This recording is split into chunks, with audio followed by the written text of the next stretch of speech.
Well, hi again, everybody, and welcome to another episode of 100 Yards of Football. This is Take 5 with Steven Travers, and Steven joins us. Steven, this is our last show after the Super Bowl, and the NFL season has now gone by the wayside, if it will. We'll talk a little bit about the Super Bowl, but obviously other things are taking place, and throughout this show, we're going to be talking pitchers and catchers here pretty soon. A few of them have already reported.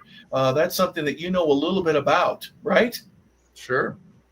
So we'll discuss that. But before we go there, let's finish up with a great NFL season culminating here this past Sunday with the Super Bowl. For obvious reasons, we'll talk about that. But with us today, along with Steven Travers, our host, is Logan Landers, our producer and engineer. Guys, Super Bowl 59 is in the book. The Philadelphia Eagles are the champions. And Steven, no surprises there, right? Well, I did predict it, but by no means that I predicted it as a sure thing. I just felt there was something about the Eagles that I felt that they had a chip on their shoulder, and that always helps. And I think their quarterback is a guy who's been looked down upon ever since he was not the starting quarterback at the University of Alabama. And he was given that job, and he led them to great glory, only to lose that job to Tua Tagovailoa. And then he went to Oklahoma, and then he went into the pros, and he's done very well in professional football. But there are other quarterbacks by the names of Patrick Mahomes and Tom Brady and whatnot who have been considered better than him. And he's just keeps struggling and fighting, and he doesn't complain, and he is humble, and his coach demonstrated humility as well. So I just had a feeling that, not to say that the Chiefs would take them lightly. I think that would be crazy to do that. You just don't do that in a Super Bowl. But I believe that they may have. I think Vic Fangio possibly was focusing on the wrong thing in this game. I think that Saquon Barkley had one of the great seasons in NFL history. And I think if you include like all the playoffs games, he had the most yards of any running back of all time. I believe I heard that. And I think they stacked the deck against him. And it left a passing game open for Philadelphia, and that's what they did. And I had a feeling about this because I heard an interview with Nick Sirianni. It's funny. Did I know something just from listening to this interview that maybe the Chiefs didn't know? I mean, that's crazy. That's not possible. But he said, well, if we have to throw the ball 59 times, I think he even said 100 times. If we have to throw it 100 times, that's what we'll do. If we have to run it 100 times, that's what we'll do. We'll do whatever we have to do to win the game. We don't have a set plan. What he was saying, well, yeah, we have Barkley, but we have other weapons. And they certainly did have other weapons. And so it kind of reminds me going the other way. In the 77 Super Bowl, Kenny Stabler came in with a Raider team that was pretty heavy on the passing game. Stabler was a great passer, and he had some really good receivers, Biletnikoff and a couple of other guys. And I think the Vikings in that particular game focused on his aerial attack. And, he gave the ball to Mark Van Egan, and he gave the ball to Banaszak. And those guys were maybe not the greatest running backs, but they had great games. I think they both gained 100 yards or close to 100 yards. They stayed on the ground and won it that way. So this was the opposite. The Eagles had the running attack. That was what they were known for, but they had a lot more than that, and they went with that, and they just blitzkrieged the poor Chiefs. Yeah, it was pretty amazing in terms of the dominance, and we've talked about that a little bit. If I hear you correctly, your heart and your emotion was saying go Eagles, but is it also equally difficult to say if Patrick Mahomes has the ball and there's a minute left on the clock and one timeout, you need 60 yards for a touchdown, you're down by 5. Who would you rather have? So there's a heart, but your mind is going, come on, now they've won 2 in a row, and they're here for the third. They want to get this history and put this to bed to let them be the only team that's ever won 3 in a row. Yeah, well, that's a tough ask, winning 3 in a row in anything, in any sport. Just ask the USC Trojans when they lost to Texas in the 2006 Rose Bowl. Nobody has ever won 3 in a row in the Associated Press era in college football. It hasn't been done in pro football since the Green Bay Packers, and even the first of those was not a Super Bowl. It was just an NFL title game over the Cleveland Browns. So if no one's ever won 3 straight Super Bowls. So the Chiefs, of course, wanted it, and they wanted it badly. I mean, we're talking a huge legacy victory for Mahomes, for the Chiefs, for Andy Reid, for Travis Kelce, and all of them, and for Chiefs Nation. I believe, and I think the overwhelming sentiment was, just like you said, Harper, that if the Chiefs could keep it close and be within a touchdown late, Mahomes would get it done. So there was this feeling that Philadelphia had to come out blasting in the first half and put up a big lead, enough of a lead that it would catch Kansas City off balance and open up such a lead that they just wouldn't be able to recover. That is exactly what happened. I believe it was 24-0 at the half. Then they started adding field goals. And by the time Kansas City found their footing, I mean, it was ridiculous, the statistics in terms of passing yards, total yards, time of possession, everything you're looking at. Philadelphia just, they weren't afraid to come out and really play. And that's what happens a lot, or what doesn't happen a lot in these big games. You'll see it in all sports. These games really make teams clinch up, and it's the title game, and everything's on the line, and you suddenly become conservative because you don't want to make a big mistake. You don't want to throw an interception that turns into a pick six. Philadelphia didn't do that. They said, okay, we're the Eagles. We are going to come out, and we're going to come out with all guns firing, and that's exactly what they did. And they connected on everything. Everything worked just right in the first half and all through the third quarter. It wasn't until late in the third quarter, I think, before Kansas City even got into the end zone. And then Philadelphia still responded. So it was never a game. It was a tremendous victory and an accomplishment by the Eagles, their whole franchise. And as far as my heart, I mean, I don't know. To the extent that I care at all, I guess you could call me an AFC guy, or at least I always was, being a Raider guy, and I guess kind of a Bills guy now.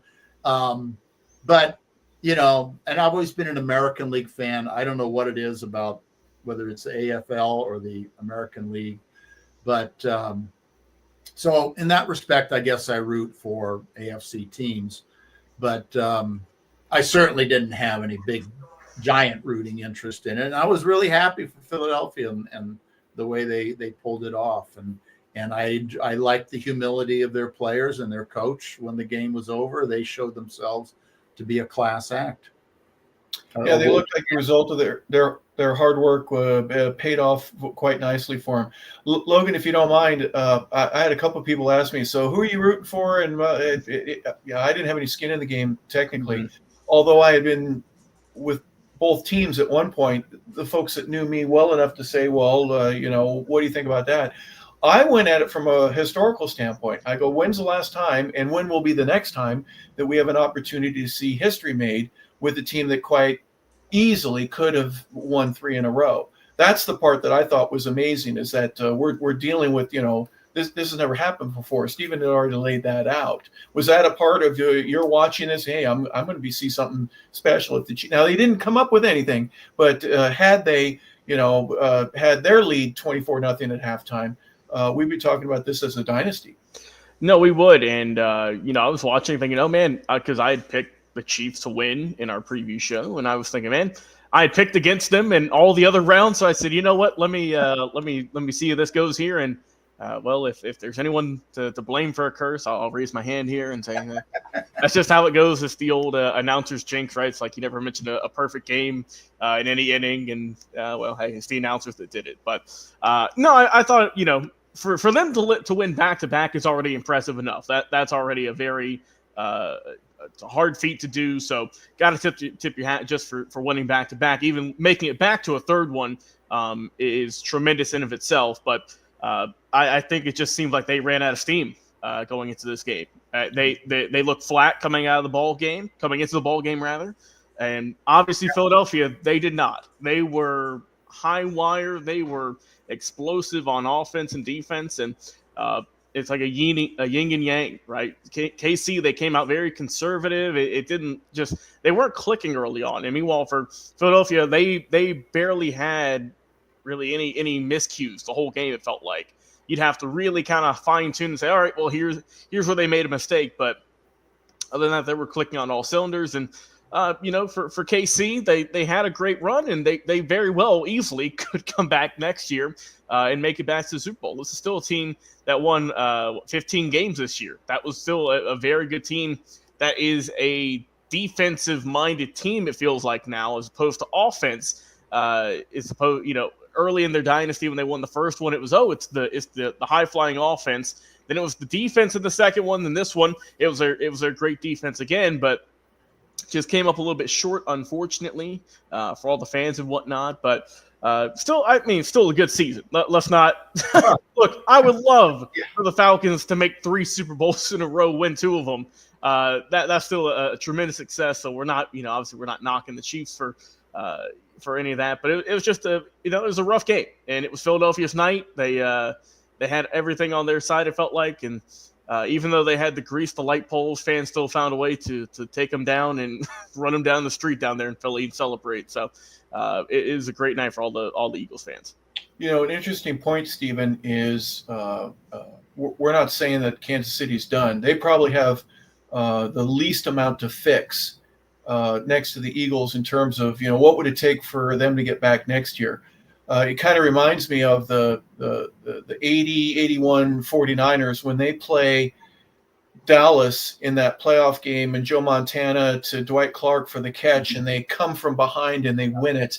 And we didn't see Dallas for a decade, probably 13, 14 years again. They were done. They were old, and that was it. And that was the end of Landry, so to speak. It wasn't until Jimmy took over the team that he was able to bring. I'm not saying that Kansas City is going to have that, not at all. But I'm saying it could happen because you've seen Buffalo, you've seen Minnesota, you've seen Cincinnati go to the Super Bowl, and it takes them forever to be able to get back and after not winning it. So there are some struggles with that, but they've got the 2 victories in a row, and that's why they were in the position historically that they were.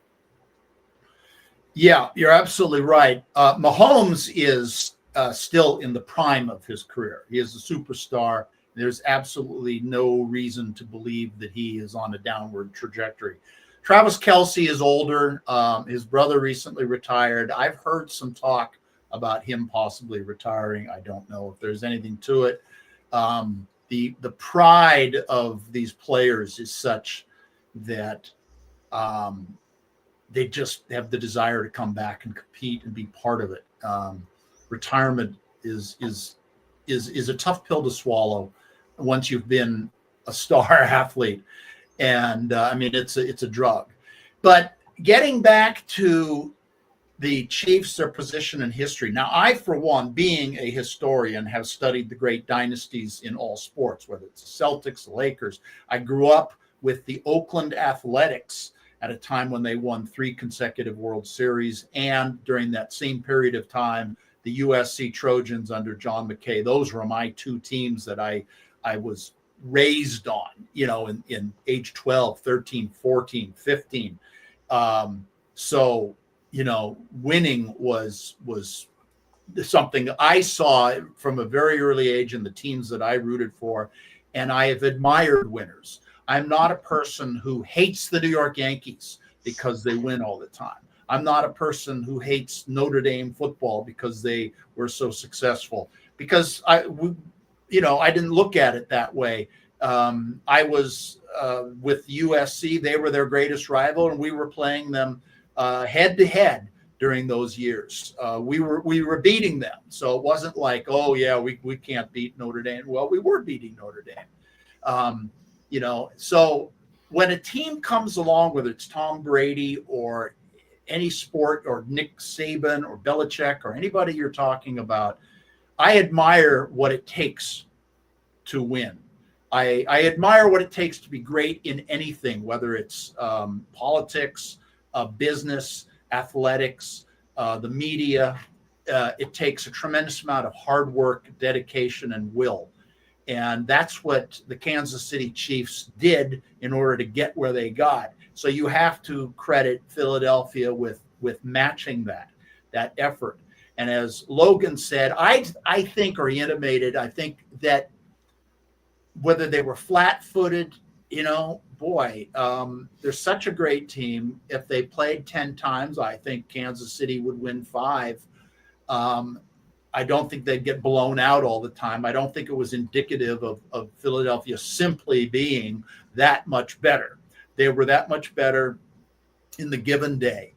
And it's just like, if you catch Roger Clemens on a day, he's going to throw a perfect game. You're not going to beat him. And, or if Mahomes had his best day from the first quarter on, but also I want to credit Tom Brady. I enjoyed Brady because he's been there so many times. And so when Kansas City fell behind, maybe when it was 17-0, he started talking about his mindset when they fell behind. Was it Matt Flynn and Atlanta in 2017, I believe it was? Yep. Super Bowl. And so that was a great thing to hear. Okay, this is what we're going to have to do if we're going to rally ourselves back from this deficit, because that's what a great champion had done. It's just like I always enjoyed Joe Torre talking about how the Yankees recovered after being down 2-0 and trailing 6-0 in Game 3 against the Braves in the '96 World Series. And just, I know it sounds like, well, okay, there's the prescription for victory. It's not a prescription for victory. All these teams, everybody tries to do it and many times fail, but you have to have the mindset that a Brady described in order to make that comeback. So when he started talking about that, you thought, okay, I think Mahomes is a quarterback of similar talents to Brady. Well, they're different kinds of quarterbacks, but in terms of their competitive nature and their leadership qualities and their greatness, they're very close. So I didn't give up on the possibility of Mahomes leading them back to the promised land, but it just was not to be. Yeah, for a number of reasons. The qualifications to get there, obviously, they've had those for years. And on one game, on a Sunday in February, they didn't play well. And okay, but that doesn't take away from how good they've been. And again, we congratulate the Eagles for their domination, special teams, offense, defense, everything. Steven, I'll start with you. The broadcast itself, you mentioned Tom Brady and all that. Was there anything of interest other than Brady's conversation? Halftime show, commercials, 5 hours of pregame, any of that pass through your radar with flying colors? Well, the halftime show, I was working on an article and I had the sound turned down. So I just kept looking at it. And it looked pretty funky to me. All these hooded people sort of making these weird dance moves or street moves or whatever they were. So I didn't really understand what it was. I do understand why the NFL and a lot of pro sports go with some of these acts that I guess people like me and you, who are, I guess we're probably more Sinatra or The Who or The Doors or Creedence Clearwater Revival. Logan, you look like a rapper. You look like a guy who just loves hip hop. But this is where the era we're in. There's a lot of music that a lot of people don't know because you have to seek it out. And it's not that it's not being sought out. It is, but you're not hearing it on the AM radio station while you're driving around. It's on your playlist. It's on social media. It's on YouTube. It's on Apple. And so there's a little bit of a disconnect, and I guess I'm part of the disconnect. I'm of the older generation, but if that's what people like, I was hearing people talk like, I think somebody was doing a all-time top 20, best halftime shows, and Bruno Mars, who I know who he is, but I couldn't tell you a Bruno Mars song. Frankly, I could probably only identify one or two Taylor Swift songs. I know who she is. I even watched a Netflix special on her. And I know she has a wonderful voice, but I really don't even really know her work. And she's been around 20 years now. So I'm probably not the best guy in the world. I know you and Mike were having a discussion about it. Mike is as old school as I am. I like the last great rock band was Guns N' Roses, as far as I'm concerned. Well, to me, it's kind of interesting because the first Super Bowl I, had like a college band. It wasn't SC, but you're on you've got 12 minutes and then get off the stage. In other words, get off the field. And that has become, every year it appears that you have to outdo and outspend and have more people on than the previous year. It's become so big, and it's great for the entertainer themselves to expand. You got 100 million people that you're going to be playing in front of, watching on television, 120 in this case. There's nothing that could be bigger, but it's not a part of football. I go to a rock show I don't want, during the encore, I don't want two guys coming out and tackling each other. They're trying to mesh peanut butter and chocolate together and get a Reese's peanut butter cup out of football and music. So that's just me as a player. I'm going, you totally take away the momentum of the game. I get it. Whitney Houston and Michael Jackson and Bruce Springsteen, you've had all these great bands, Bruno Mars, as you mentioned, these current or former superstars that are there, and this is the place to let them shine. I get it. But now it's 12 minutes has become 14 minutes, and 14 has become 17, and 17 has become 22. And then with all the gear that they got to get on the stage and afterwards, it really does deflect from the game. It doesn't enhance it. That's my issue personally. Logan, you're younger and you're a rapper from what I hear. Tell me what your impression is. I mean, for me, a lot of the criticism I saw was just a lot of people just weren't a fan of the music, or they say didn't know who the rapper was, being Kendrick Lamar, which if you like his music, you'll know who he is, right? He just won 5 Grammys the other week, so he's doing something right. So that's what it was. I thought just for, take the music part out of it, but just the showmanship, right? The lights, the pyro, the dancers, so on and so forth.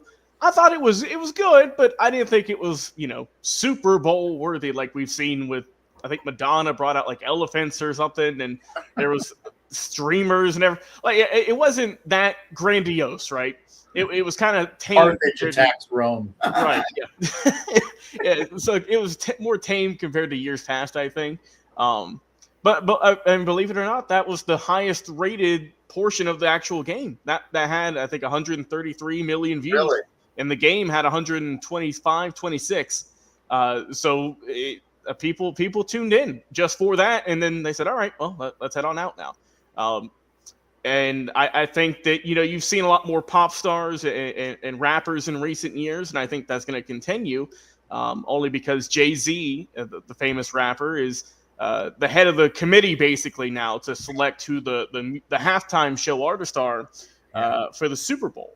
And, next year it's going to be out in California, so a lot of people are hoping that they go with they go back to some metal music or some rock music with Metallica maybe, or just some other rock band, because it's been about 15 years since there was an actual rock musician or band on stage. And you've seen a lot more pop stars and rappers in recent years, but that's just how how the music scene is in recent years. That's what's on top of the Billboard Top 100s and whatnot. That's just the the flavor of the I guess generation that we're in, and that's how it's going. And you mentioned Taylor Swift. I'm sure her name's been mentioned before, with it as global as she is, because we know she just had a worldwide tour, sold billions of dollars. So they're going for big marquee money acts here. I don't think they're ever going to go back to, like you mentioned, Harper, the original Super Bowl, just local band here, just an actual band, and not an artist or musician. I don't think we're ever going to go back there, just because there's so much money that's sunk into this now. We all talk about the commercials, but just the halftime show is, who knows how much is put into that for 12 to 14 minutes, right? So I think that that's just how it's trending, and it's just going to keep getting bigger and bigger. And also too, we see that it's not really. We see the halftime show. We're able to watch it for the Super Bowl, but even for a lot of the holiday games that they play now in the NFL, they have more so. It's just for the fans there, but they have well-known musicians there performing at the halftime for like Thanksgiving. I think they had one in Detroit not too long ago, where it's like, oh, hey, if you're here, you can watch whoever this is, whatever country artist or whatever they brought out, because they're just, they're saying, hey, this isn't. It seems like they're trying to make it more than just football, right? Which is what it is at the end of the day. It should just be a football game, but it's more of just an entertainment, spectacular event, right? They're trying to keep you hooked for however long they can, to stay in your seat, to watch whatever's on the field, to go buy another drink, or to go get that extra, popcorn for your buddy who's wanting to sit there and watch. And, I think it's working. They're still raking in money like there's no tomorrow. And now they're going overseas, as we see with them playing games in Brazil and Mexico and Ireland. So, the game is more global and feels more entertainment than more so just core of just, let's go put some pads on and hit each other. There is a prestige that I would say either Pete Rozelle, Paul Tagliabue, or now Roger Goodell would say, with your ticket, you get. And the value added is, you have Katy Perry or Lady Gaga or Kendrick Lamar as your halftime. It's almost like who is your halftime? You know what I mean? Right. If you went to the game or remember a specific Super Bowl. Oh, was that the Michael Jackson? It didn't Whitney sing at the national anthem on that one? There are certain connectivities that are brought together by the entertainment world to connect with that. And let's be honest, there's plenty of entertainment people that want to be associated with the game. You got 125 million watching and 137, somewhere in that range, just for the halftime show. The people are watching that, and they are well aware of those numbers. Yeah, there's no question. So you can't, it's just business. It makes sense. I'm not complaining about it. I remember Al Hurt playing jazz artist. Yeah. Saxophone. Yeah. Up with people. Remember that one early on? I guess. And his famous song was and the Saints go marching in, and he played it at Super Bowl III in New Orleans, which certainly made sense, even though the Saints did not play in that game. That'd be 4, Stephen. I'm not trying to. 3 was in Miami. Yes, right. Yeah, exactly. Yeah, that was in Miami. It was Joe Willie Namath. Yep. Joe Willie Namath. No, it was Lenny Dawson beating a moribund Boy, you talk about a football team that comes out with a 13-1 record and simply is unprepared for the big game. That was Bud Grant's 1969 Minnesota Vikings. They were, again, here is the Kansas City Chiefs. This time it's the Chiefs who were, they were so far ahead of the rest of football at that particular time in terms of their offensive capabilities. And there were several really good coaches. Bill Walsh was a young coach coming up under Paul Brown. This is getting off the subject, but at that particular time, coaches like Hank Stram were changing the nature of the game. And so the question really is, will this game hinge as a game that you look at in 20 years as something that changed the nature of the game? Will it be seen as the end of the Chiefs dynasty? Will Sirianni, who's a young coach, suddenly be looked upon as a guy who has ideas that are new and will be copied? It seems to me that's the way really good coaches all are. They copy other coaches. Everybody, whoever, how does Lombardi do it? How does Landry do it? How does Bud Wilkinson do it? And so now you win a Super Bowl, they want to know how you're doing it. So that's one of the things that this game is going to possibly represent, because it is a bit of a changing dynamic, a paradigm shift, possibly in pro football. Maybe the Eagles are going to win for a couple of years straight. Yeah, they certainly have the right pieces in place in terms to make that happen. And final thoughts here, Logan, not just on the Super Bowl, but on the season itself. A lot of very interesting things happened. You had Saquon Barkley and Derrick Henry rushing the ball like crazy. You had quarterbacks throwing it all over the place. You had a lot of great competition. There wasn't as much controversy this year, I think, as you've had in the past few, maybe 3 or 4 seasons. Certainly 5 seasons, 6 seasons ago, there's a lot going on. But I think the condition, if I were going to talk about the state of the game, pretty dang good right now. Yeah, I think the game is in good hands. Coming to the season, a kind of a thing that it didn't get glossed over, but it was kind of, you talked about it, it's like, oh, okay, this is happening. Well, it's the new kickoff rule that happened this season. We saw that, and according to the NFL, it was a big success. We saw guys they stayed healthy, which is great. You always love to see that. We saw a good amount of kickoffs being returned and whatnot. So thought that was I was a little bit skeptical at first, and it does kind of look a little bit wonky still, just having the kicker all down there by himself and the rest of the guys 40 yards deep. But I thought that was once I got used to it, I was like, okay, I can see why they went with this route. We saw the return of the running back this year, I think, in terms of just popularity. We saw almost saw a record getting shattered with Saquon, right? With Eric Dickerson. He was right there on the cusp of it. We saw Derrick Henry have a career resurgence. We saw Sam Darnold come back from the dead and lead the Minnesota Vikings to, a year where he wasn't even slotted to be the quarterback for that team. They made the playoffs. Another solid season all in all for, a lot of the teams we expected to be good, and some that we thought they'd be nowhere close to the playoffs, like the Washington Commanders had just a magical run this year. Who have a lot of hype around them now that they didn't coming into this season, that they do, going into next season. We saw, teams who had high expectations fall very short. See the New York Jets, who are now letting Aaron Rodgers walk now.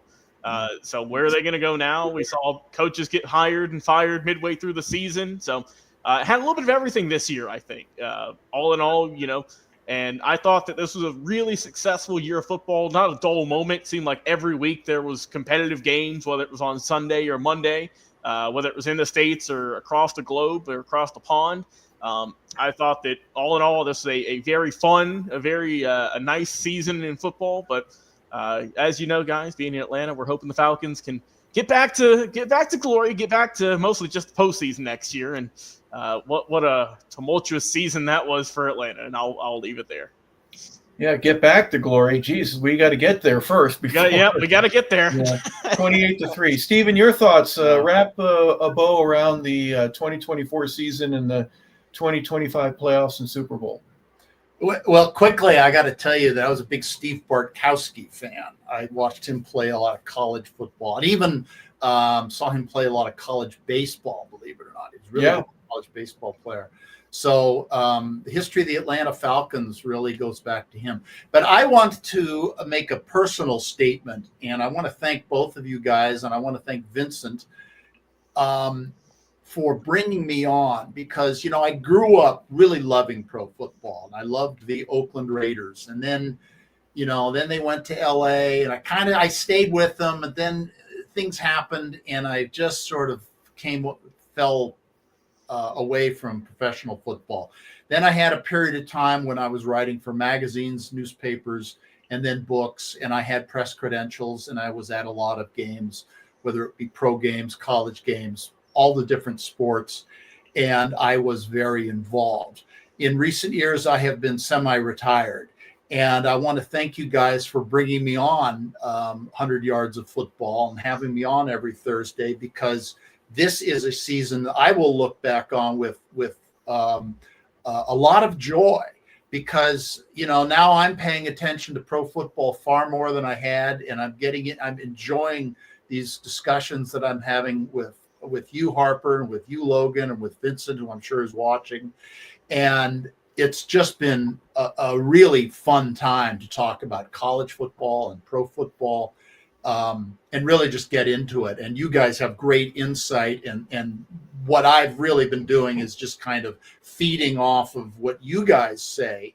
And then I'm not as much of a numbers guy as Logan is, but I have the historical.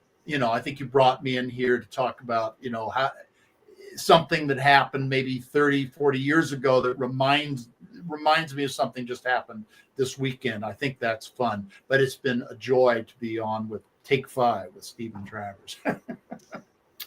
Well, sometimes we only talk about 3 things instead of 5, but regardless of that, Stephen, your insight and obviously the historical aspect, and the thing that I kind of laugh at is, something that's happening today. Well, in 10 years from now, we're going to be talking about it, and that'll be the historical reference. Hey, remember back when? And for you to be a part of the great Raider teams, I've always said that the Raiders were the Greg Norman, my equivalent of golf. They always finish second. Always. The Steelers or the Dolphins or the Colts or somebody, and they finally got their own, and were able to get that monkey off them back. And then a couple years later, they win 2 out of 3, and it's just just an amazing organization. They were always that guy. We've got and then we got those guys, and the Raiders were always those guys. The black jersey, the white jersey on the road. They're the only logo that has the name of the team on it. The pirate on the side of the helmet, and the autumn wind is a Raider. Yes, the autumn wind, exactly. That they still play that during kickoffs, even though the kickoff is different. Oh, I could listen to that all day long. I know. And the autumn wind, if ladies and gentlemen, if you haven't heard it, go on YouTube or anywhere and look up the autumn wind. John Facenda narrates it, but it with the drums and the horns and the things that it does to set the mood. And then when it was done well, NFL Films back in the day put together a little montage video of the Raiders teams, and it is a spine-chilling 2.5 minutes of football joy. I think you would have, even if you hate the Raiders, you've got to respect the autumn wind. No doubt. That's right. Absolutely. Well, you mentioned articles, and we're going to talk a little bit today, Stephen. There was an article written called "The Crimson Tide, Tailback U, and Development Hell in Hollywood." That's a real short title, I think, right? Who would write something like that? Do you have any idea? Yes, sir. That was me, and it's a personal story, and it's recently been posted on my blog at Substack, and it also posted at michaelsavage.com, and apparently it's been posted on some USC message boards, and So I've been getting a fair amount of feedback on this story, and it's a personal story.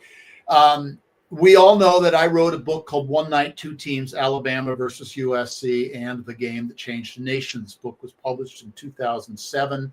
And it's probably why I'm here, because it's Vincent Turner's favorite book, and he loves that book. And so we have spoken at length on this show about what happened in that book. So I don't need to go into too much detail. Just to fill in your audience, it's about the 1970 USC-Alabama football game in which the integrated Trojans ventured to Legion Field in Birmingham, Alabama, took on a segregated Bear Bryant-led Alabama Crimson Tide, defeated them handily, and generally had the effect of a cultural shift in that it really changed a lot of hearts and minds in the South.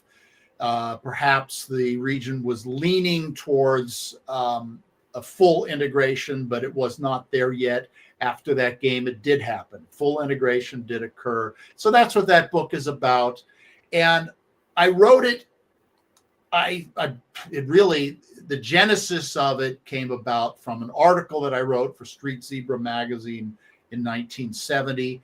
And then I was contacted by a man named John Papadakis, who had played in the game. And we talked at length about doing something, whether it be a movie or a book. And so this article that you're referring to, which has recently been posted, is all about how that book entered Hollywood and was to be made. And if you are interested at all in how a movie is made from soup to nuts, from an idea to getting optioned to having a producer buy it, directors want to be in it, actors want to be in it, and the ups and downs of a project, this is as good an article as you're ever going to read. And, I'm not saying that I'm a Hollywood insider. I'm not. I do not even live in Los Angeles anymore. But, at one point I was very plugged in. And so this is what this article is about. And so, and I have just to give you an idea, I have an agent named Lloyd Robinson, Suite A Management, Beverly Hills. Lloyd signed me in 1999. Lloyd was probably then the age I am now. He was a 1964 USC graduate and a lawyer, and he's been my agent ever since. And today he's still my agent. He's still the guy on this project. And I don't know how old Lloyd is, but he's over 80. He's probably well over 80. And he's still around. He's had some health issues, but he's still around. And to give you another example, when the book was first optioned and bought by Hollywood, I had a big dinner with my mom and my dad and my daughter, in which I announced my book is going to be made into a movie. And we all had a wonderful a toast. Well, my father is not with us anymore. My mother is not with us anymore. My daughter was 19 that day, and she just turned 40 a couple of weeks back. So Lloyd told me, and this man says that here's a guy who's been in the business since 1964. His grandfather was the vice president of Universal. He told me that this is, to his knowledge, the longest running option in the history of Hollywood. Wow. Is my book. Now, I don't know if that's absolutely true, but in his knowledge, it is. So it's in 2006. This is even before the book was actually published. I had just published the USC Trojans, college football's all-time greatest dynasty. It was very successful and very popular at USC. And it got me a lot of attention at USC, and I was speaking and doing adjunct work at the college in the Annenberg School of Communications, and that school actually was was joining at the hip with the USC School of Cinema, because they were seeing the early idea of social media morphing with film, and the way movies and different projects are promoted. And they were seeing that the internet was the future. They were really ahead of the game. And that sort of brought me into that part of it. And so the book was bought really by a man named Kerry McCluggage. And Kerry was a USC graduate, 1974, film school. Interestingly enough, Kerry had a beautiful blonde girlfriend at the time, and her name was Cindy Hemsley. And she got snaked away by a guy named John McCain. So she almost became the first lady in 2008. Oh, wow. Yeah. But Kerry landed on his feet very nicely and became a producer in Hollywood. And Kerry really was about the business side of Hollywood. He certainly can break down a script and understand the theatrical nature and cinematic nature of a good movie. But what he's about really is the marketing and the distribution. And he had a long career. He created UPN, which, if you recall, back in the 90s, I believe he started. He created for that show Star Trek: The Next Generation. He was involved, one of the producers for Miami Vice. He has a long. The article will tell all about his credits. I don't need to go over all of them, but he is a very, very successful producer. He has a partner named Barry Kemp, who's just as successful. Barry Kemp, he produced Catch Me If You Can and several Patch Adams, but his biggest success was the TV show Coach, which was made sense because Barry was a University of Iowa graduate who loved college football, and that show is about college football with Craig T. Nelson starring as coach. It was very successful, made a lot of money. So these two guys were buying my book to turn it into a major theatrical production. So it seemed to me back in 2006, 2007, wow, I'm in. And even before they came along, Ronnie Howard was knocking on my door. David L. Wolper, who produced Roots and had, I think he had a big program that was on the PBS, I believe, for many, many years, and other big name people in Hollywood. And as you can imagine, a lot of this was USC, because USC dominates the film industry. It always has. At one time, UCLA was close, but USC has really taken over Hollywood. And the biggest reason, I believe, is they added a producers division, which meant that they were teaching people not just how to make film, but to sell, to buy and market the product of movies. So you're having the drama school, the actors from the drama school meeting the would-be directors from the film school, who are meeting the would-be producers from the producers division of the film school. So it made sense that all these people were then entering the Hollywood film industry, and they knew each other and they were helping each other. And that's one of the reasons. So at one point I had a meeting at the William Morris Agency in Beverly Hills, which is the biggest, or at least it was at one point, the biggest talent agency in the world. And this was a meeting that was hosted by Lon Rosen, who was Magic Johnson's agent. And by this time, he was now a talent agent at William Morris. There were 8 people in the room. Every person in that room was a USC graduate. And so my USC connection was an enormous help in terms of promoting this book and promoting it as a film idea.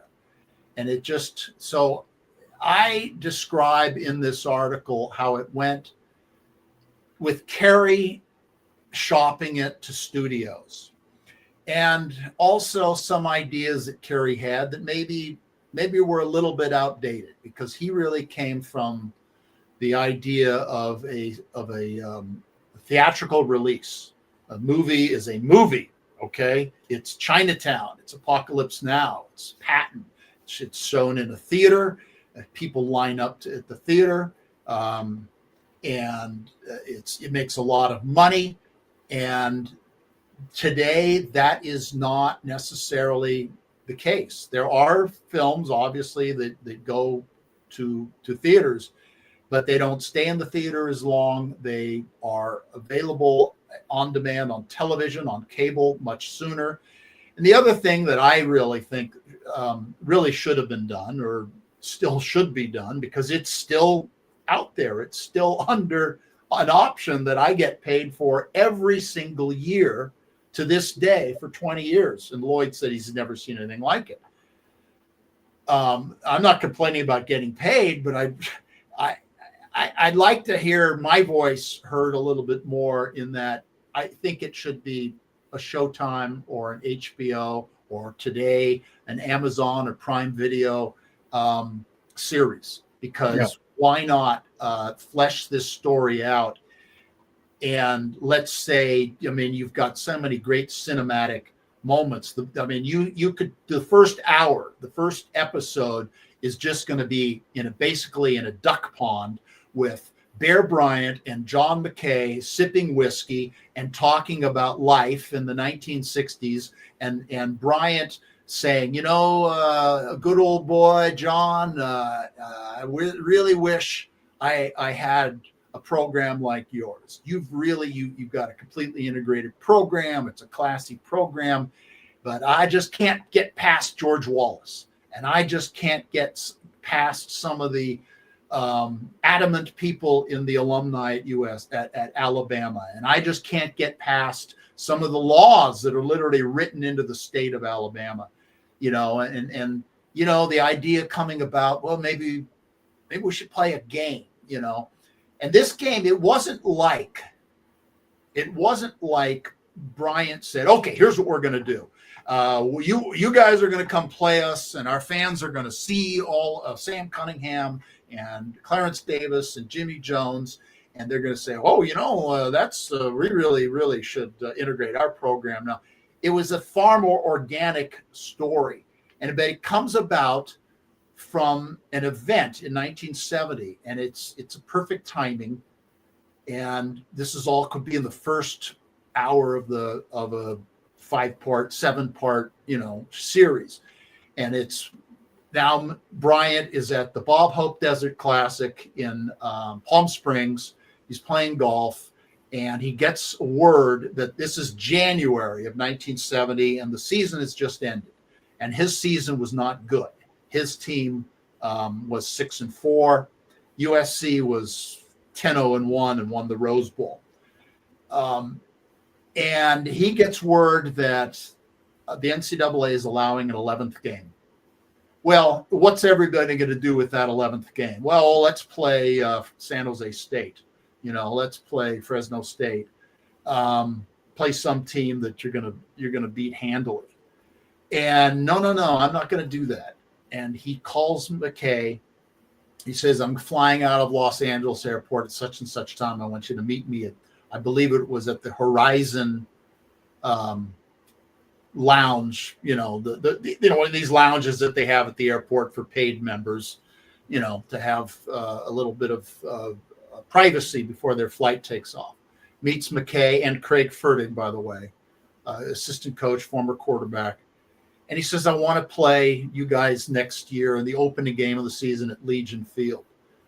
McKay immediately realizes, wow, it's going to be 60,000 people. That's a big payday. And he says, okay, well, let's make it a twofer. We'll play you in 1970. The following year, you come out to the LA Coliseum. We'll play you. He knows he'll sell out the Coliseum.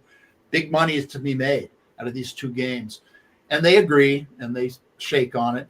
And, then McKay looks at Fertig and he goes, Bears integrating his program. Nobody said anything. Bryant hasn't said that, but McKay knows. And that's kind of the first step. And you have another great event, which is, as we've talked about, after the game, and all the black people in Birmingham coming down to the bus with candles, singing hymns. What a great cinematic moment. So all these things were the things that would have been great, and we just haven't seen it. We're in 2025. We're going back to 2026 when we were first signing with Kerry McCluggage. He's still around. Barry Kemp is still around. I'm still around. Anthony Davis, we've talked about him. He's one of the co-producers of this project because he knew Kerry, and he was the guy who originally set us up with a meeting with Kerry. They'd known each other in school in 1974, 75. Stephen, I'm sorry to interrupt you. Please forgive me. No problem. I've been talking too much. You mentioned a couple of things of during the initial part when why don't they make this into a mini series? I'm thinking of Band of Brothers or the Pacific. That I know there's a tremendous cost from the amount of production that needs to take place to do the football. I get it. I've literally been a part of that. I understand that. But there's no way you can tell your story, or at least the story that you wrote about, in 180 minutes, can you? You can't do that in a 2-hour movie in a theater. It's just too much. You just mentioned in the duck pond and the meeting at the hotel. Those are things that are classic portions of this history that need to be preserved, that are also going to be, you can make them funny or entertaining, or you can put the suspenseful music. I just envision this as being a much bigger project. And you're saying, the producer of Roots, and that was 5 episodes? Yeah. Would you do it in 3, 5, or 7? Is that the best way to do this?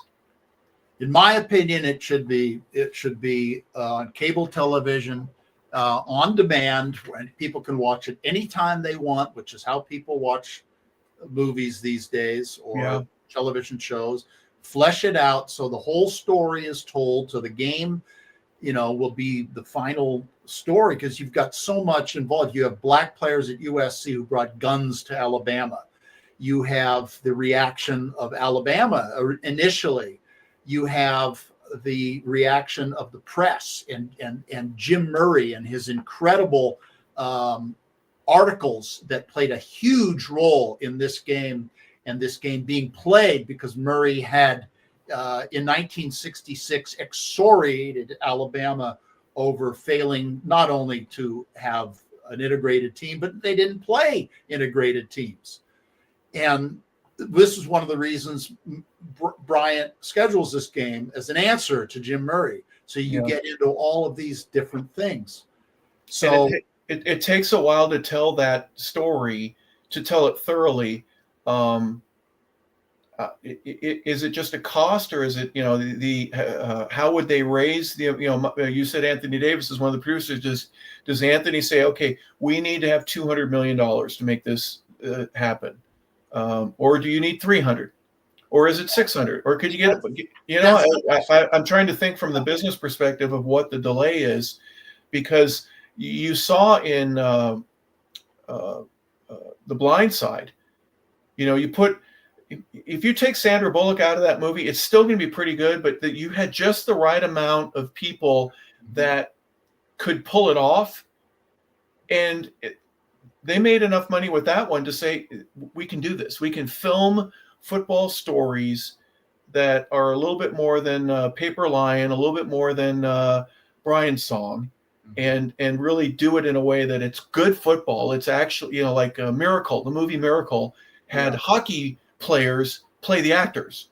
So the skating was fantastic in that movie. If you haven't seen it, folks, Miracle is the story about the 1980 Olympic hockey team. Kirk Russell plays Herb Brooks, and everybody says Herb did a great job. But the actors were hockey players. So you don't know them. You recognize them and go, oh, that's Mikey Ruzioni. You could do that with the football scenario. You could have some guys that were good enough athletes to where the football action looked genuine and real. I'm sorry, but I'm interrupting you. No, your questions lead to several points. There have been. Well, I wrote a screenplay based on my book, but that's not the working screenplay. Barry Kemp has written 2 screenplays. First was written in 2010. The other was around 2013 or 14. Interestingly enough, in his first screenplay, he had the scene in which Bryant has Cunningham on a stool and says, "This here's what a football player looks like." And I said, "Barry, I implore you, you must take that out, because that's not what happened." It didn't happen, right? It didn't happen. Yeah. I wrote in my book exactly why it didn't happen and how it actually happened. And I know the Alabama people know the story, and they won't see the rest of the movie. They'll only see that. I'm not saying they'll walk out, but they'll only see that and go, Hollywood, Right. And so, to Barry's credit and Carrie's credit, they wrote the script a few years later. It's a very, very good screenplay as a 2-hour movie. But you're absolutely right that it should be fleshed out. Was I going to make one other point? I was going to make one other point, but if you make it a 7-part series, you mentioned Sandra Bullock. You get an opportunity to show the wives and some female actresses. It's not just a whole bunch of football players sweating it out on a field.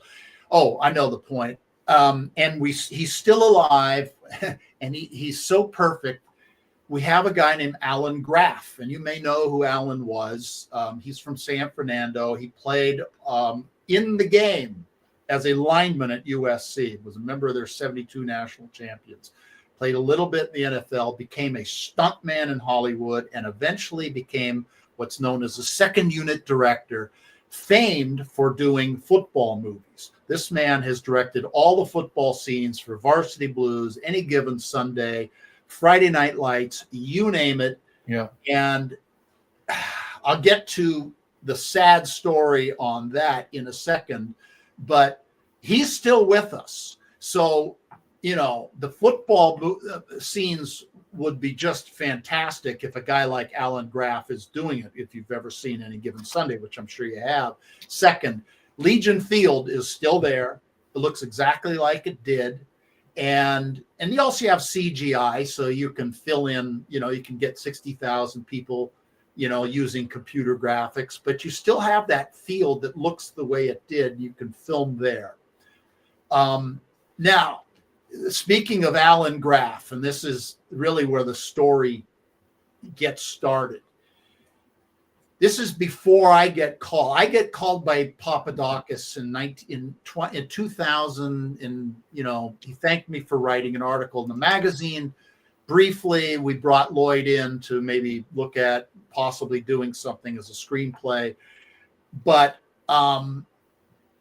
Street Zebra went out of business. I went to the San Francisco Examiner. They went out of business. I go and I write Barry Bonds' Baseball Superman. So I'm not really involved in USC that much anymore. And Papadakis decides he wants to really get this movie made. Alan Graff is his teammate. They were the same year. I think there was 1 year difference. Teammates at USC, longtime friends. And Alan, let's make this movie. Well, Alan goes out. He writes a screenplay with another guy. I think it was a USC grad. I think it was just a cinema student. I don't know a lot about this kid or how old he was really, but he writes a screenplay.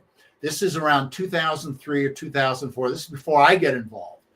He writes the screenplay and he takes it to a guy named Gerald Molen. Well, Gerald Molen You know what some of his credits are? Oh, I don't know. Schindler's List with Spielberg. Catch Me If You Can with Spielberg. He is the go-to guy of Steven Spielberg. And if anybody can get this made, it's a guy like Gerald Molen. And he likes Graff's screenplay and wants to make it.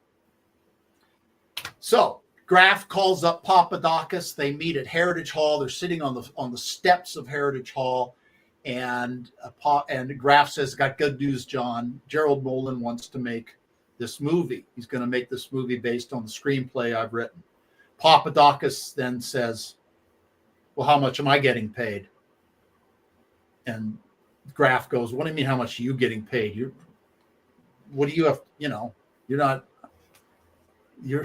What have you contributed other than, rooting me on? I'm the one who wrote the screenplay, and I'm the one who's involved in the business. I got it to Gerald." Well, anyway, a fist fight ensues at Heritage Hall, from what I'm told.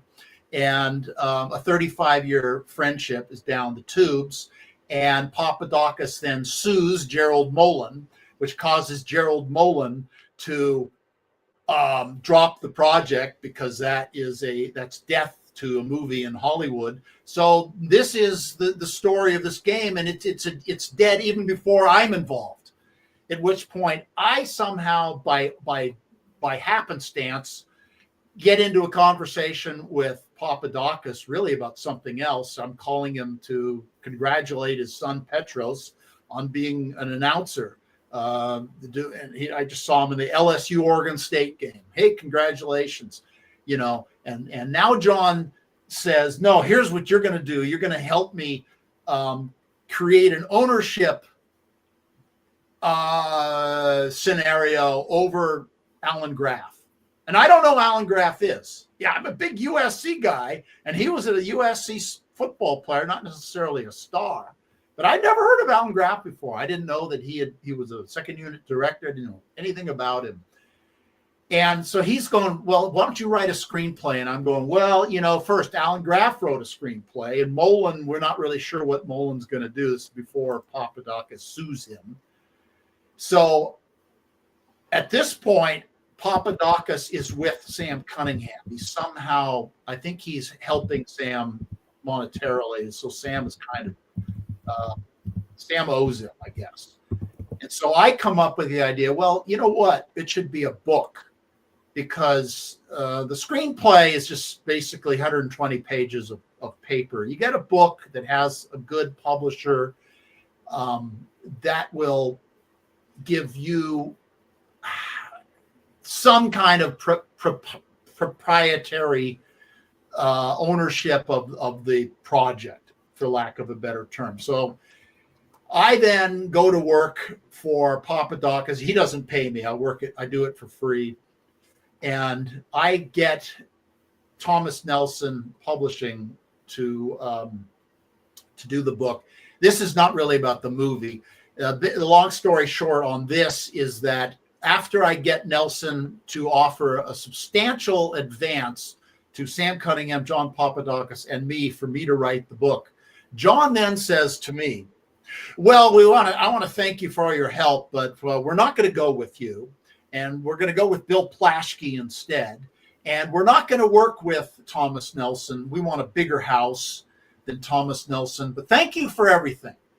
This is after, basically 5 months of me working 10 hours a day for free to get to this point, and basically offering $50,000 to John Papadakis, which he sniffs at. I don't know. He's from Palos Verdes, I guess. That's $50,000 is money, but apparently not to him. So he drops me, at which point the agent that we have, this is another guy, this is not Lloyd, this is Craig Wiley. He then says, Thomas Nelson wants you to write the book, but he doesn't want John, because in our conversation, John spoke for 60 minutes straight and nobody else got a word in edgewise. So they sort of got the idea, I'm not sure we really want to work with this guy. He's gonna suck all the oxygen out of it. So I originally start writing the book for Thomas Nelson. At which point, John Papadakis sues me and Thomas Nelson. So now he sued Gerald Molan. Now he sues Thomas Nelson. So anyway, I end up luckily writing the book for Roman and Littlefield. Thomas Nelson drops the project. They don't back me up at all. They drop the project. It ends up going to Roman and Littlefield, ends up then being picked up by Kerry McCluggage. The screenplay is written in 2010, and boy, who did it go to? Jeff Daniels wanted to play Bear Bryant. J.K. McKay had an office. He's John McKay's son. He's an attorney at the time. He had an office in Century City, and next to his office was either Kevin Costner had an office there or his agent had an office there. I think he was with Endeavor, and they had an office. And so he would see Kevin Costner, and they became friends. I think they played golf. Kevin Costner wanted to play his dad, John McKay. Who wanted to direct it? Well, Carl Weathers wanted to direct it. A guy named Devon Franklin wanted to direct it. I wanted John Milius, who went to USC and was still alive and kicking at that time, wanted him to direct it. Taylor Hackford, who did Officer and a Gentleman, he was an early guy, who knew Kerry and was involved. It went to Legendary Pictures, who did 42, the Jackie Robinson. It went to Disney. There was a guy at Disney who had played played baseball for Rod Bato. He was a high-end executive at Disney. He had it. Oh, we're in, said Kerry. And you'd wait, and you'd wait, and you'd wait. I'd tell my mom, I'd tell my dad, I'd tell my daughter, tell my friends. No, sorry. Warner Brothers, Frank Wells, way back as early as 2006-07, we won it. Then they dropped it. Then they came back again in 2018. This time we get the word green light.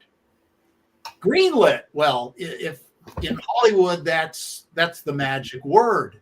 It's greenlit. And I'll never forget this one. I was going into my high school Hall of Fame for, having played baseball at Redwood High School. And so this was right around the time that I went into the Hall of Fame, and my coach, Al Endress, and some of my teammates. So what are you up to these days? And I said, well, I'm happy to announce that Warner Brothers is going to make my movie. And then months pass and a year passes and it doesn't happen. Why didn't it happen? The best example I can give you is that I know you mentioned The Blind Side, but that a lot has changed since that movie. And what I keep hearing is that it's the China market. It's got to hit. It's got to be something that Chinese people want to see. It's a huge market of 1 billion people. And, they love to see, superheroes flying around, comic strips, and people with who can interchange and develop wings, or they have superhuman powers and all this crapola.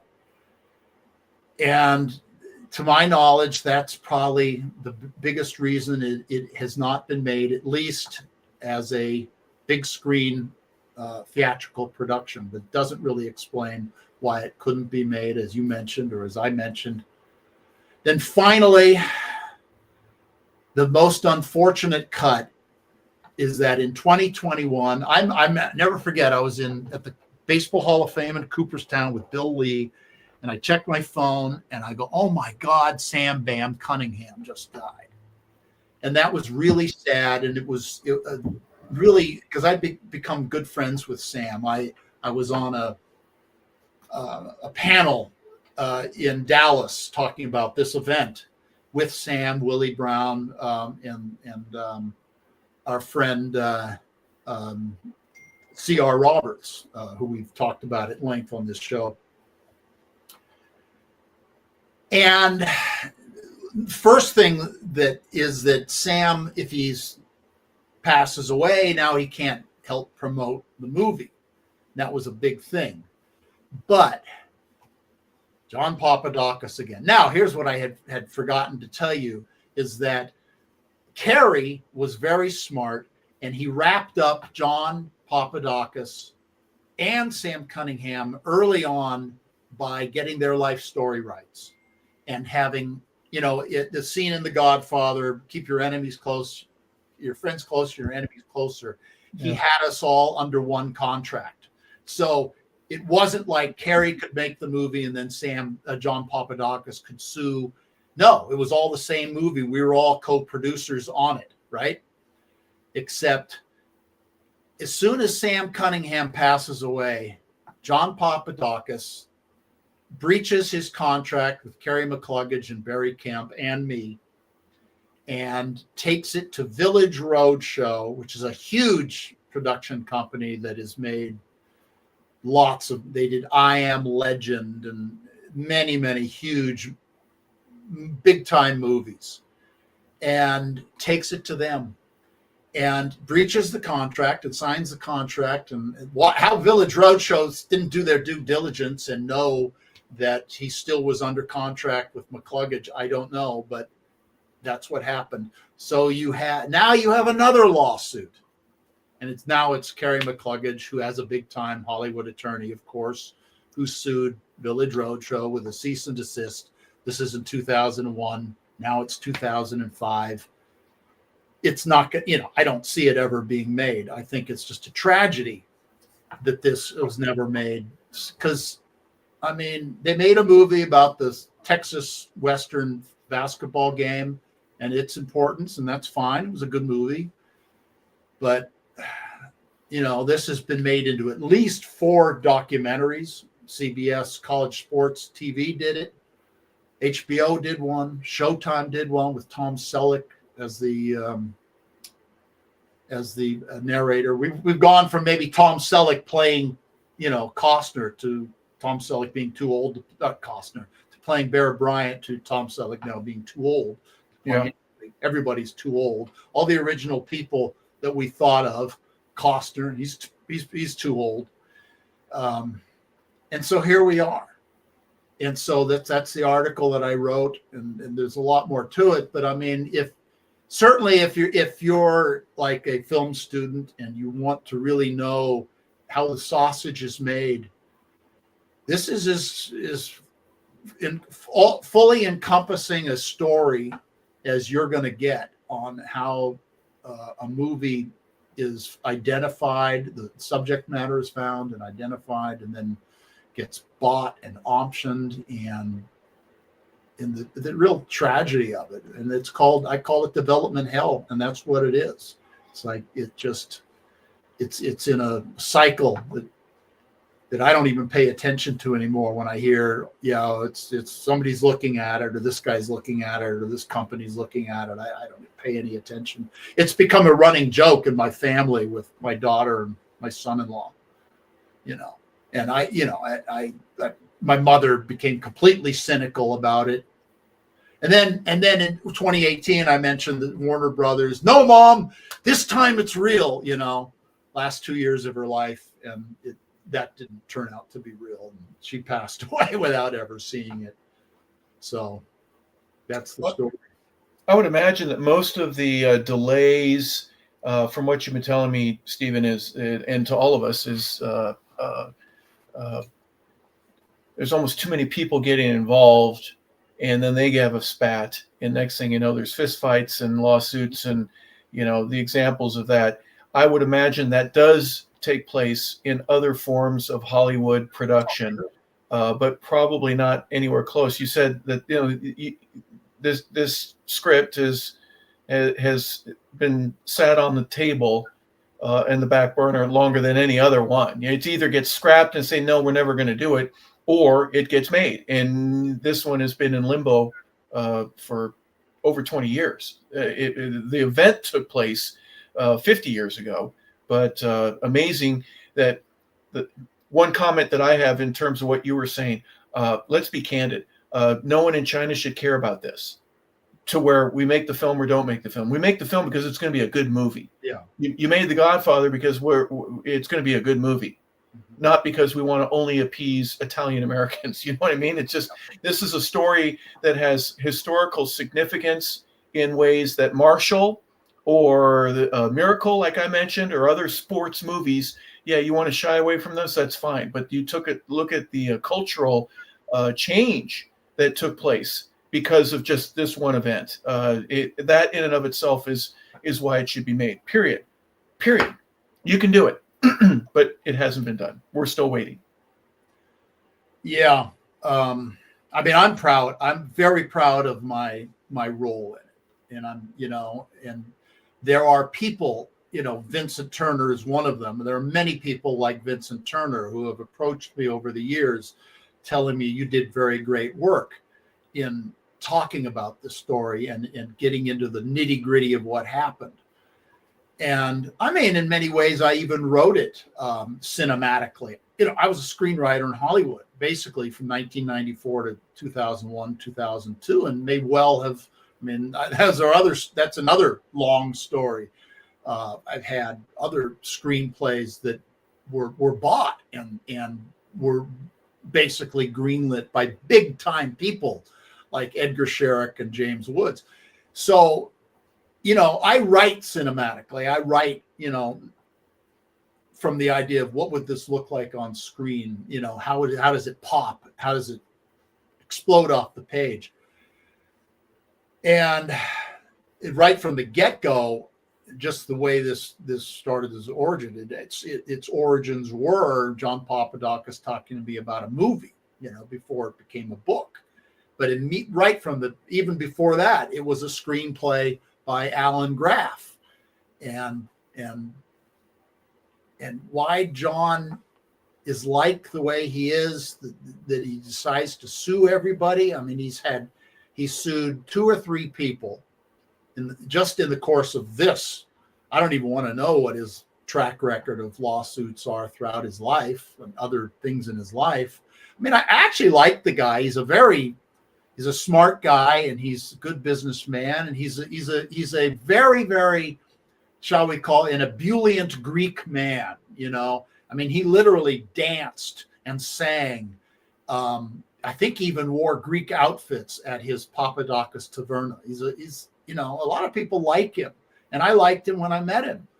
But he didn't do me well after he said Bill Plaschke is gonna write, and Bill Plaschke never did it. I got to know Bill Plaschke, and eventually he did another book with Don Yeager.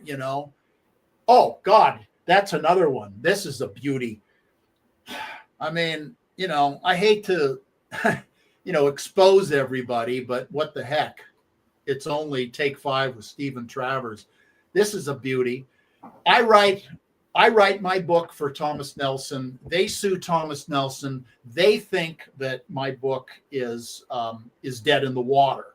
What they don't know is that Rick Reinhardt of Roman and Littlefield has, almost like a godly miracle, has arrived out of nowhere and decided to make the book, and paying me more than Thomas Nelson was going to pay me. I mean, he's like an angel in my life, but they don't know that.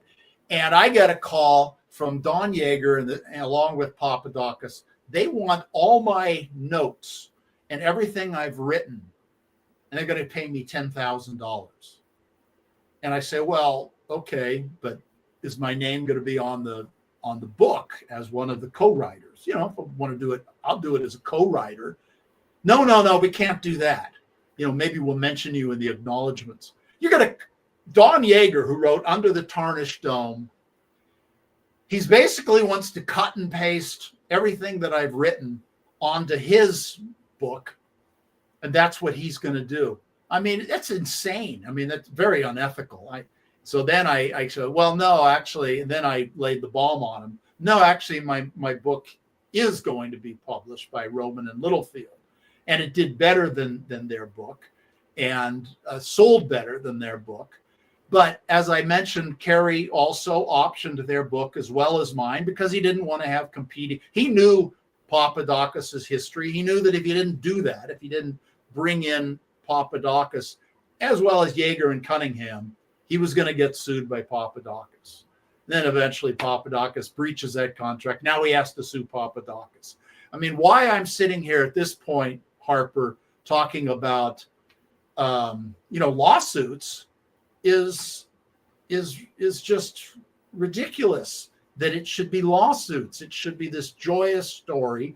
And imagine the wonderful, like the two premieres. You'd have one at the University of Alabama, and you'd have another one at USC. They've got a fantastic movie theater on the USC campus, which is really nicer than almost any movie theater I've ever been in. The school is just built for Hollywood, premieres and productions. It would be a celebrity-filled event. And here we are all this time later, and I'm not complaining for myself. I've had a blessed life. I've made good money, and I'm basically set for life. But it just should be. It should be out there. It should be something that people can celebrate. And what I struggle with, Stephen, and just listening to this is it hasn't even been done yet. And with all the lawsuits and the people quibbling over this, usually it's over, hey, look what we made. Now I want a piece of this. No, I want a piece of this. It would be afterwards. But here it's all pre-production garbage that keeps getting in the way. Take us home real quick to, where are we now? There's obviously no production. There is no green light. We've had a couple of real close to it, but any developments here recently? Well, no, at least not that I know of, because I haven't spoken to Kerry McCluggage in a couple of years. And, I get along well with them. We're friends. We've hung out together on a number of occasions. I know his wife, his son, interviewed me for a documentary he did. His daughter was the Rose Queen in 2007. I never met her. I always wanted to meet the Rose Queen. I've never met a Rose Queen. But you got to learn to wave like this to be the Rose Queen, right? Yeah. Well, they're from the family. Kerry, he never lived in Hollywood proper. He didn't live in Malibu or Beverly Hills. Lived in La Cañada, Flint Ridge, So that's why I think his daughter was the Rose Queen. I think you have to live in that area to be eligible, if I'm not mistaken. So that's one of the reasons that I've revived with this article, and I'm talking about it now. Maybe someone will see this. Maybe someone will read my article and think, boy, because what I need at this point, I need a young person to come along. I think there was a movie about, I think it was with Billy Crystal years ago, Mr. Saturday Night, I believe. And there was a great comic, and a young person came along and revived this comic's career in some capacity. And that's what I need. I need somebody from the USC Film School who's 25 years old and hot to trot and believes in the project and is not going to take no for an answer, because that's the only way you succeed in this world. Right now, it's with millionaires, okay? John Papadakis is a millionaire. Kerry McCluggage and Barry Kemp are millionaires. They're all millionaires. They've made a lot of money. They've had fame. I'm not, I don't want to get into what I am, but I'm doing okay. And I need somebody who's just really young and knows the territory of the new Hollywood. Let's say this is the new Hollywood, right?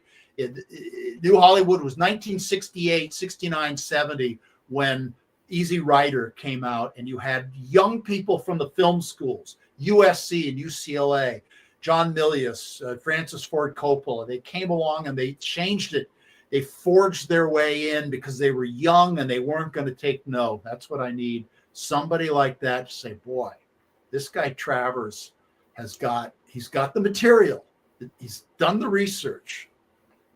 Let's get out there and forge our way out of the trenches and into public sight, as Harrison Ford said. Well, American Graffiti started a collection of people getting together and going, well, what if we do this next? Yeah. So maybe we can put something like that. And that's about one night in anywhere USA. and it turned into production companies and billions of dollars being made. I'm looking at San Rafael, California right now, where the movie was made. Yeah. I'm looking at the hill where Francis Ford Coppola lives. He lives in my town. I'm not Coppola, Lucas. I've never seen George Lucas. He lives in San Anselmo. I can see where he lives. There's a statue here. It's right there. It's right there. Yeah. Oh my goodness. Well, let's get great relationships that need to be mended very quickly. Steven, thank you so much for sharing a very personal story for you. Obviously, for many reasons, it is a national story, but also one that affects you personally and deeply. So we would all like to see the result. Hey, it was just a football game. No, in this case, it was a little bit more than just that. Yeah. Mention the book again and where they can get access to it if people want to find about One Night, Two City, or two teams. One Night, Two Teams. Alabama versus USC, and the game that changed the nation. Amazon is your best bet. Heck, you can get a used copy for about $5.